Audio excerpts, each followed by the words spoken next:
தேர்தல் நேரத்தில் அளித்த வாக்குறுதியை என்ன சொல்றாங்க? 19/1/2021 அன்று தேர்தலுக்கு முன்பு இன்றைக்கு இருக்கக்கூடிய மாண்புமிகு முதல்வர் அவர்கள் இந்த சென்னை மாநகராட்சி கடிதம் எழுதியிருக்கிறார்.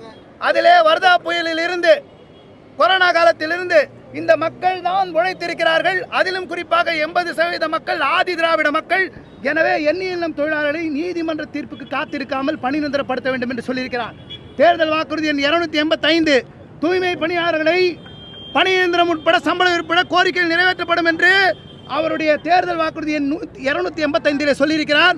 10 ஆண்டுகளுக்கு மேல் அரசு துறையில் தற்காலிகமாக பணிபுரிந்தால் அவர்களை பணி நிரந்தரப்படுத்த வேண்டும் என்று 153 தேர்தல் வாக்குறுதி எண்ணிலே சொல்லியிருக்கிறார். இன்றைக்கு இருக்கக்கூடிய முதல்வர் எழுப்பிய கேள்வியை நாங்கள் கேட்கிறோம். அதே நேரத்தில் அவர்கள் ஒன்றை சொல்லுகிறார்கள், 10 மண்டலம் தனியாருக்கு போயிட்டு இப்போ போனால் என்ன பண்ணீங்கன்னு கேட்குறாங்க. ஒரே கேள்வி தான், 10 மண்டலம் தனியாருக்கு போன போது ஏன் இன்னைக்கு இருக்கக்கூடிய முதல்வர் எதிர்த்தார்? ஏன் மா சுப்பிரமணியன் அவர்கள் இங்கே சென்னை மாநகராட்சிக்குள்ளே வந்து ஐயோ இந்த ஜனங்க வயிற்றில் அடிக்காதீங்க, வேலையை விட்டு வெளியே அனுப்பாதீங்க ஏன் சொன்னார்? அப்போ உங்களுக்கு தேர்தலுக்கு முன்னாடி ஒன்று பேசுவீங்க, ஆட்சி முடிந்து நீங்கள் கையில் வந்தால் வேற ஒன்று பேசுவீங்க.